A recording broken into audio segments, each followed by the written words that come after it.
allons-y. C'est l'exemple 5 2019.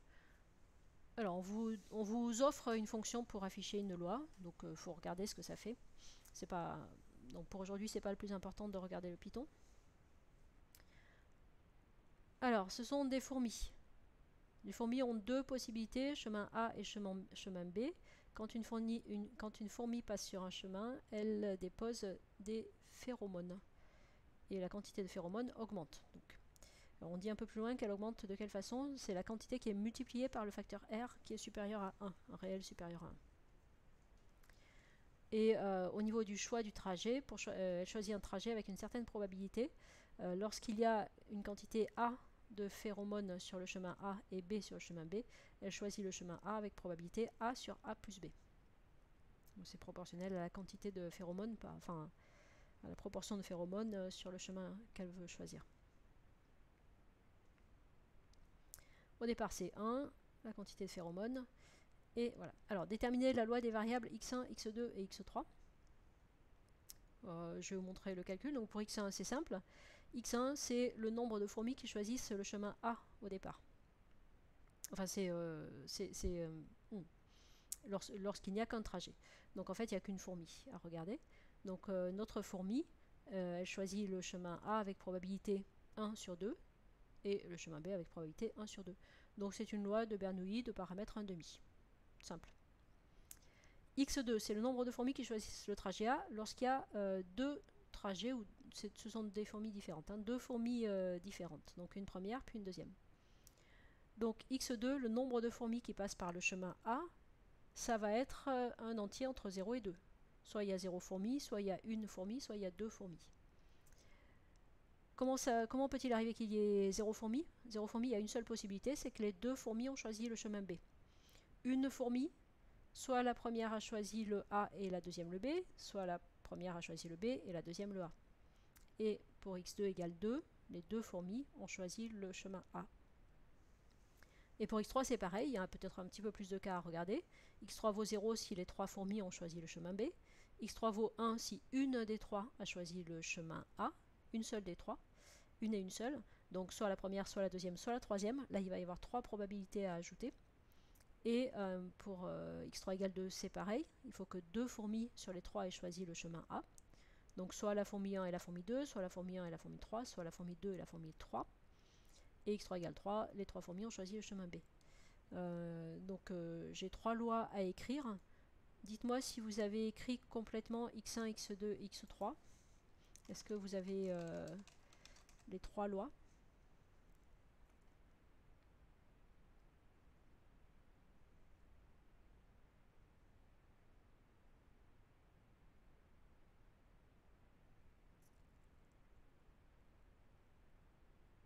Alors j'imagine que vous avez pu ne pas voir qu'il fallait vraiment écrire toutes les possibilités. Donc si c'est, alors là j'ai qu'un pouce, donc si vraiment j'ai qu'un pouce, et ben allez-y, je vous laisse 2 pouces, 3 pouces. Ah, si on dépasse la moitié, je vous montre ma loi, sinon je vous laisse réfléchir. Bon, évidemment on est pile à la moitié. Alors je vais vous la montrer pour accélérer. Je vous laisserai plus de temps sur la suite peut-être. Donc x1, Bernoulli de paramètre 1,5. x2, j'ai fait dans l'autre sens. J'ai fait x2 égale 2 d'abord, donc il faut que les deux fourmis choisissent le chemin A. Ce que j'ai écrit A1 inter A2, puisque l'énoncé donne toutes les notations, ça permet de... enfin, disons, autant s'y tenir, ça permet d'éviter d'avoir à choisir nous-mêmes des notations pour expliquer ce qu'on décrit comme événement. Donc la première fourmi choisit le chemin A et la deuxième fourmi choisit le chemin B. Le chemin A, pardon. Donc j'utilise la formule des... j'utilise une certaine formule. Comment s'appelle-t-elle?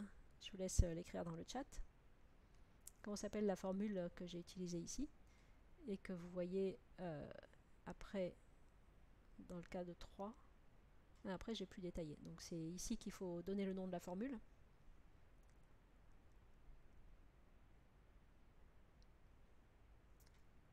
Est-ce que ça vous revient, le nom de la formule utilisée ici? C'est celle qu'on utilise quand on a une intersection d'événements qui ne sont pas indépendants. Donc c'est pas le produit, hein.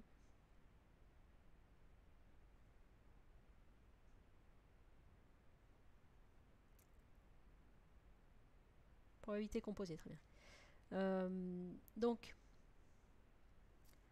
j'aurais pu écrire P de A1 d'abord et P1 de A2 après. P de A1, c'est la probabilité que la première fourmi choisisse le chemin 1, donc c'est 1,5, elle est ici. Et ensuite, la probabilité, sachant que la première fourmi a choisi le chemin A, elle a déposé des phéromones, donc la quantité de phéromones a changé. La première fourmi est passée par le chemin A, donc il y en a R dans le chemin A, alors qu'il n'y en a toujours que 1 dans le chemin B. Donc la probabilité de choisir le chemin A sera de R sur 1 plus R. Voilà. Pour x2 égale 0, c'est pareil, sauf que en fait c'est totalement pareil, parce que les deux chemins sont symétriques. Et x2 égale 1, il y a deux possibilités, soit la première fourmi a choisi le chemin A, soit elle a choisi le chemin B, donc B1, la première fourmi choisit le chemin B. Les deux sont incompatibles, puisque ce sont deux choix différents pour la première fourmi. Et donc ça fait P1 de B2 fois P de A1, donc comme tout à l'heure P de A1, 1,5. Et cette fois-ci, la probabilité qu'elle choisisse B2, c'est le chemin qui a une phéromone, alors que l'autre en a R, donc 1 sur 1 plus R. Okay. Et pareil pour l'autre, là c'est symétrique. Donc ça fait 1 sur 1 plus R fois 1,5 plus 1,5, c'est-à-dire 1 plus 1 sur R. Et pour 3, donc x3 égale 3 et x3 égale 0 qui doit être sur la page suivante, c'est simple. x3 égale 3, c'est le fait que les trois fourmis aient choisi le premier chemin. Donc comme tout à l'heure, et là j'ai pas détaillé, je l'écris à l'envers, j'écris P de A1 fois P sachant A1 de A2 fois P sachant A1 inter A2 de A3. Je les écris dans l'ordre qui est plus naturel, en fait j'aurais dû faire ça. Donc pour la première fourmi, 1,5. Pour la deuxième fourmi, vu que la première est passée sur le chemin 1, les quantités de phéromones sont 1 et R, et elle prend celui qui en a le plus, R sur 1 plus R. Du coup, la quantité de phéromones sur le premier chemin est de nouveau multipliée par R, et donc ça passe à R carré. Et comme c'est encore la probabilité de choisir ce même chemin, R carré sur 1 plus R carré. Ensuite, P de x3 égale 2, puis je ne ferai pas les deux derniers. P de x3 égale 2, j'écris, au départ j'ai voulu écrire un coefficient, et puis j'ai réalisé que les probabilités ne sont pas les mêmes. Parce que ça dépend comment se fait l'alternance. Donc la première fourmi et la deuxième fourmi choisissent le chemin 1, première possibilité, ou bien la première et la troisième fourmi, ou bien la deuxième et la troisième fourmi. Alors celui-ci, c'est 1,5 pour la première fourmi, toujours pareil, R sur 1 plus R, toujours pareil pour la deuxième fourmi, et par contre pour la troisième fourmi, il y a deux fourmis qui sont passées sur le chemin A, donc il y a R carré phéromone, et sur le chemin B, il n'y en a toujours qu'une, donc 1 sur 1 plus R carré. Et puis, voilà, c'est peut-être pas la peine de trop détailler plus que ça, vous avez compris le principe. A1, B2, A3, 1,5, 1 sur 1 plus R, R sur R plus R. Il y en a R des deux côtés ici. Voilà, j'ai simplifié, j'ai essayé de simplifier, ça se simplifie pas énormément, je trouve. On a des formules... Il y a une symétrie par contre. Ok pour ça? Donc ça, c'était quand même assez long à faire sur la demi-heure de préparation. C'est vrai que si on veut effectivement chercher la loi de x3, je pense que c'est plus pour comprendre le principe. Une fois qu'on a compris le principe, c'est peut-être pas la peine d'aller jusqu'au bout. Python, je l'ai fait sur le logiciel. Donc je vous montre le logiciel.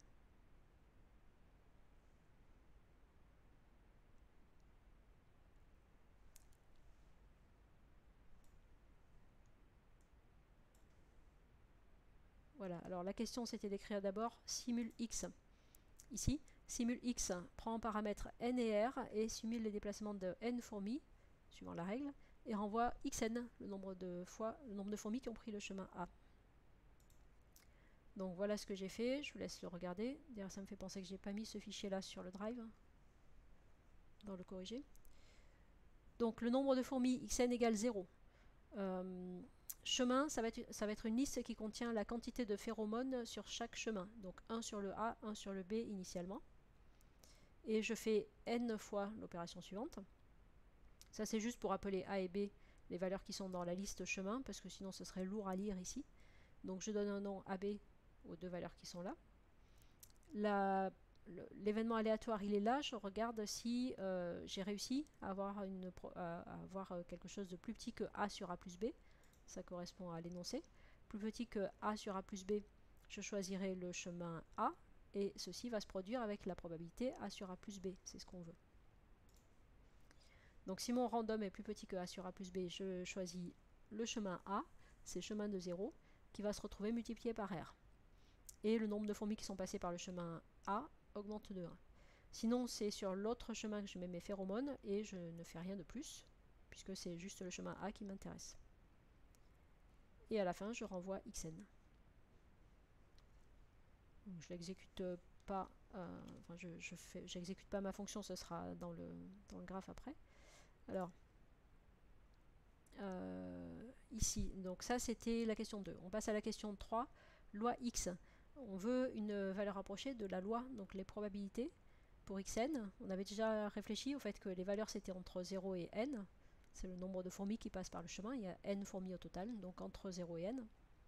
Et on fera 1000 simulations pour voir. Et donc on va remplacer les probabilités ici. Enfin, les valeurs rapprochées de ces probabilités seront les proportions de fois où on a obtenu ces valeurs-là pour xn. Donc voilà comment j'ai fait. Loi, c'est une liste qui contient des zéros initialement. Il m'en faut n plus 1, puisque ce sont tous les entiers entre 0 et n, les valeurs de ma loi. Donc il y en a n plus 1. Je fais grand N fois l'opération. L'énoncé me dit 1000 directement, donc je fais 1000 fois. Et au bon endroit, donc je fais appel à simulx et ça me renvoie xn. Donc j'ai une valeur xn. À cet endroit-là, dans la liste loi, j'ajoute 1 sur n, qui est la proportion de fois où ça s'est produit. À la fin, ce sera la proportion de fois où on a obtenu cette valeur-là. Donc j'ajoute 1 sur n directement et non pas juste 1 pour diviser après, puisqu'on ne peut pas diviser. C'est une liste, on ne peut pas diviser toute la liste, il faudrait refaire une boucle. Voilà, je renvoie loi et j'ai ma loi. Donc je l'ai exécutée tout à l'heure, je vais vous montrer le résultat pour 100 et 2, c'est ce qui est demandé par l'énoncé. Voilà, c'est peut-être pas la peine. Alors, loi, ouais, j'ai pas nommé le résultat, donc je ne l'ai pas ici. Et ça me donne ceci. Voilà. Donc on constate que c'est très tassé autour de 0 et autour de 100. Donc je crois qu'il ne demande pas d'expliquer là tout de suite. Ah si, commenter. Alors, qu'est-ce que vous en pensez?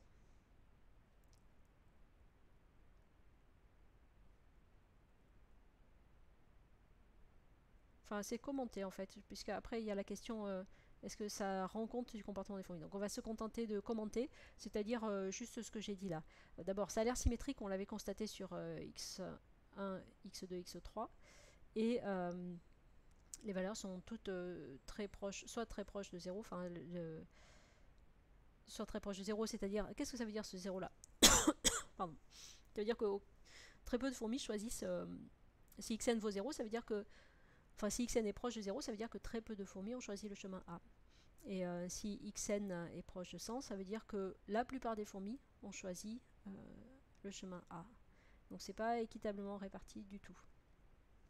Par contre, la symétrie, on s'y attendait. Parce que les deux chemins A et B sont identiques, et il n'y a pas de raison de choisir l'un plus que l'autre. Ils jouent le même rôle, donc on s'attend à cette symétrie entre A et B.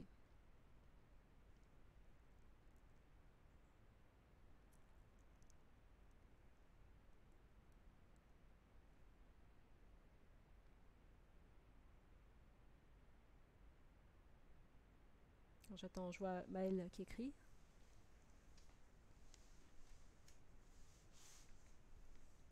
Mais du coup, en fait, c'est le choix de la première fourmi qui va être décisif, c'est ça, parce qu'on a une chance sur deux qu'elle choisisse le chemin A ou le chemin B. Et vu que c'est un fait que R est égal à 2, vu qu'elle va choisir par exemple le chemin A, et ben, ça va multiplier par 2 la probabilité, donc il y aura beaucoup plus de chances que la deuxième choisisse Tout à fait. le chemin Ouais. A en fait. Et c'était ça qu'ils attendaient dans les commentaires ou pas? Oui, ça peut être ça, oui, oui. Ça peut être Ok.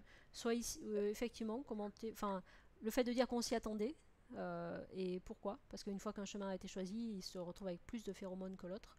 On peut détailler aussi pourquoi il n'y a pas que 0, il y a aussi, enfin, il y a aussi, là c'est 10, 8, voilà, sur les 100, il y a des probabilités non négligeables pour 0, 1, 2, 3, jusque vers 8 à peu près fourmis.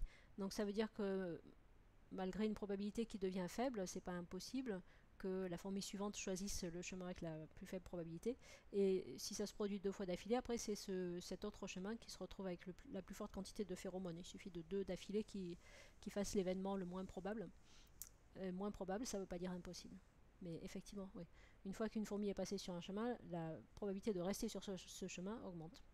Voilà. Ok. Alors, donc ça, on en est à la question 4. Exprimer en fonction de n et r la probabilité p de xn égale n. Donc c'est pas n'importe quelle valeur, hein, c'est que toutes les fourmis prennent le chemin A. La n, c'est toutes les fourmis. Donc je pense qu'on a déjà réfléchi en faisant x3, on a déjà fait le raisonnement, s'il s'agit juste de l'étendre à n. C'est cette question-là. Donc formule des probabilités composées de nouveau. Là je l'ai écrite dans le sens plus naturel, je trouve, mais qui n'est pas forcément le sens qui est donné dans le cours. J'ai dû le mettre à l'envers. Enfin, j'ai dû le mettre dans l'autre sens qui est le sens normal pour faire la démonstration. Donc voilà, c'est ce qu'on a dit tout à l'heure, donc je ne reviens pas dessus. À chaque fois, la quantité de phéromones sur le chemin A est multipliée par R, donc ça donne ces probabilités-là.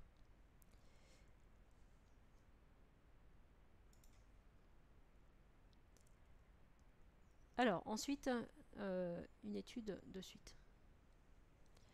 Donc on pose Pn de R égale ceci, c'est un produit de n termes. Ça ressemble à ce qu'on a obtenu, au fait, mais c'est pas tout à fait. On en tiendra compte tout à l'heure. On a le 1,5 d'une part, et le fait que ça allait jusqu'à la puissance n-1 et non pas n dans l'énoncé, dans Pn de R. Ici ça va jusqu'à n et il n'y a pas le 1,5 devant. Donc c'est pas directement ce qu'on avait, mais presque. Qn de R, c'est celle-ci.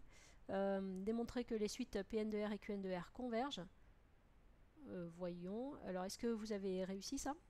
Pourquoi est-ce que Pn de R converge?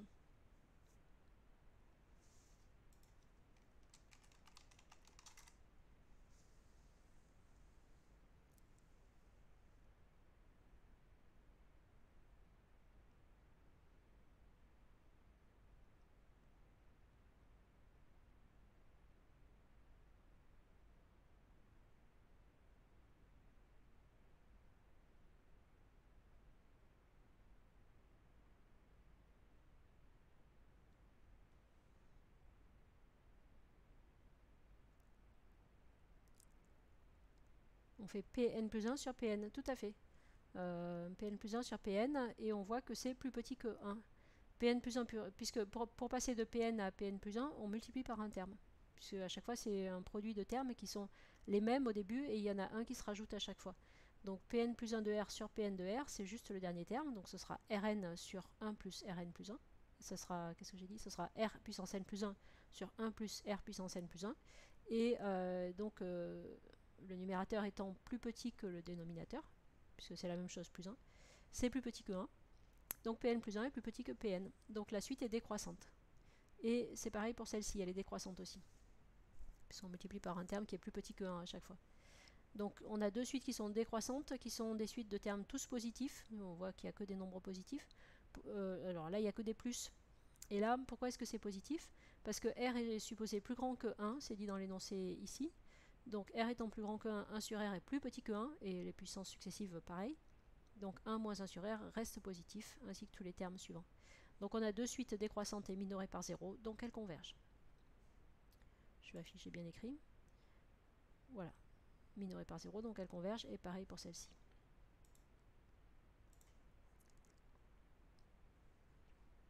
On note P de R et Q de R leurs limites. On remarque que Pn de R c'est égal à ceci. Alors on le remarque comment? On divise numérateur et dénominateur par R. Ça fait 1 au numérateur pour celui-ci. Et là, 1 plus 1 sur R. 1 plus 1 sur R. Là, on va diviser par R2. Et là, par Rn. Ça fera 1 sur 1 plus 1 sur Rn. Qu'ils ont écrit R puissance moins n. Donc on veut montrer que P de R est plus grand que cette exponentielle. Là, on ne voit pas du tout comment faire. Et il faut lire la ligne suivante. Hein. C'est l'inégalité est proposée ici, sans démonstration. On admet que 1 plus x est plus petit que e puissance x. Et là, on voit tout de suite comment faire. Donc c'est du calcul. C'est pas facile à faire, à faire comme ça. Je ne vous demande pas de le faire. Il faudrait écrire beaucoup ici. Mais vous utilisez le fait que 1 plus x, vous appliquez l'inégalité à x égale r puissance moins 1 ici, puis à r puissance moins 2 ici. Donc ça c'est plus petit que exponentielle de R-1, ça que exponentielle de R-2. On passe à l'inverse, donc ça devient plus grand. Et je vais vous montrer mon calcul. On tombe effectivement sur ce qui est marqué là. Ici. Donc Pn de R, c'est 1 sur 1 plus tout ça. J'applique l'inégalité proposée à x égale R-1. Et donc ça me permet de le réécrire 1 sur 1 plus x, 1 plus x2, 1 plus xn. Donc c'est plus grand que, hein, donc le plus petit devient plus grand que parce que c'est en inverse.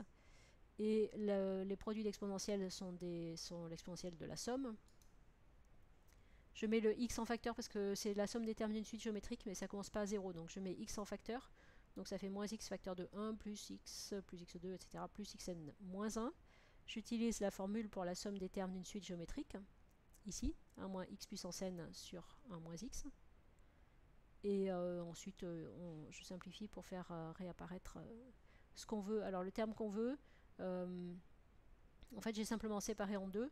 Le moins x sur 1 moins x, c'est pas évident que c'est ce qu'on veut, mais c'est ce qu'on veut. Je l'ai remplacé après ici. Moins x sur 1 moins x. Ça fait moins 1 sur R-1. J'ai l'impression de ne pas avoir assez détaillé, mais x c'est R-1. Okay, donc en multipliant par R, on se retrouve avec le 1 au numérateur. Donc R-1.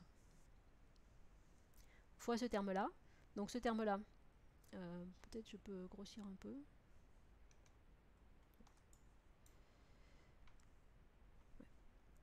Donc ce terme-là, il est positif, parce que x est plus petit que 1, parce que x c'est 1 sur r, et que r est plus grand que 1. Donc c'est un terme positif, donc ça c'est plus grand que 1. Tout ça c'est plus grand que 1. Donc c'est ce qu'on voulait. Pn de r est plus grand que ça, que tout ça, qui est plus grand que juste ça. Donc c'est la formule demandée par l'énoncé. Ah oui, et la question portée. Donc ça c'est Pn de R. Ce que j'ai fait ici c'est Pn de R. Je me suis arrêté. Enfin j'ai fait le produit des n premiers termes et la question porte sur P de R, hein, et non pas Pn de R. Donc je l'ai fait avec Pn de R. Pn de R est plus grand qu'un certain nombre qui ne dépend pas de n. Je peux donc passer à la limite, puisque c'est vrai pour tout n. Je passe à la limite. Je sais que la limite existe et que c'est P de R. Et P de R est supérieur ou égal aussi à ce nombre. Voilà, donc j'ai peut-être pas tout écrit, mais il y a un passage à la limite. Si, j'ai écrit par passage à la limite P de R aussi. Voilà. Donc celle-là, sans être difficile, il faut utiliser l'indication et mener le calcul. Peut-être je ne fais pas pour Q de R, je crois que c'est exactement le même principe. Je crois que je l'ai écrit d'ailleurs. Donc ça va être le même principe.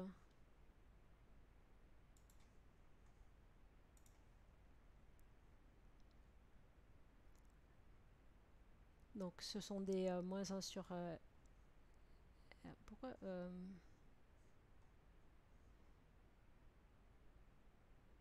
oui c'est ça, c'est le 1. Donc j'ai appliqué... c'est vrai pour tout x réel, donc même pour les x négatifs. Donc là je l'ai appliqué à 1 plus x, mon x vaut moins 1 sur r. J'ai l'impression que je ne l'ai pas écrit. Ici, mon x vaut moins 1 sur r. Okay, et ça marche de la même façon. Donc je passe pas de temps sur ce calcul-là, mais ça marche de la même façon. Ici, ça reste inférieur parce que je ne suis pas passé à l'inverse du coup. C'est directement... oups, ici. Voilà, 1 plus x plus petit que. Donc 1 plus x, le x est là, est plus petit que. Il n'y a pas de passage à l'inverse, contrairement à celui-ci où il était en dénominateur. Donc ça marche. Et donc ça me donne Q de R plus petit que ce qui est proposé par passage à la limite. Ça c'était sur Qn de R et par passage à la limite j'ai un terme ici qui dépend de n mais qui tend vers 0. Donc ça, je passe à la limite des deux côtés de l'inégalité sur Qn de R qui tend vers Q de R et sur ce terme qui tend vers juste ça. Ok pour ça?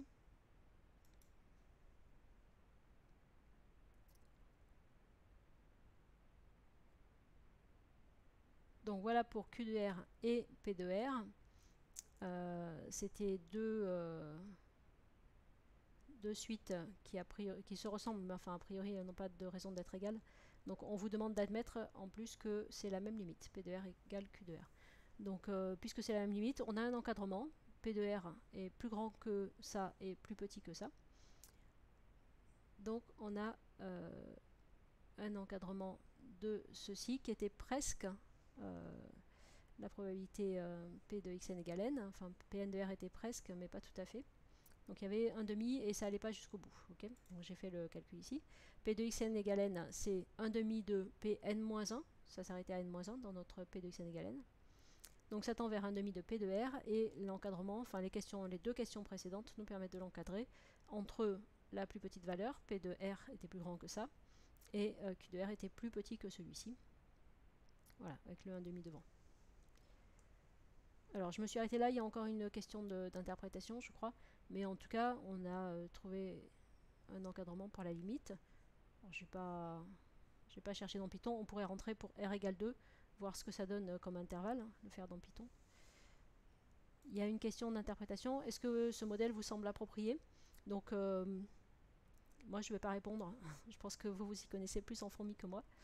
Effectivement, on voit des colonnes de fourmis, donc je pense que effectivement la réponse doit être oui, ça semble approprié. Les fourmis, une fois qu'elles ont trouvé un chemin qui leur plaît, elles le marquent et puis les copines vont le prendre aussi, je pense. Voilà, mais ça, peut-être vous avez plus de choses à dire que moi là-dessus. Moi je dirais oui, ça me semble approprié pour cette raison. C'est ce que je constate chez moi quand il y a une invasion de fourmis, ça fait des colonnes de fourmis effectivement. C'est bon? Est-ce que vous avez des questions sur ce sujet ?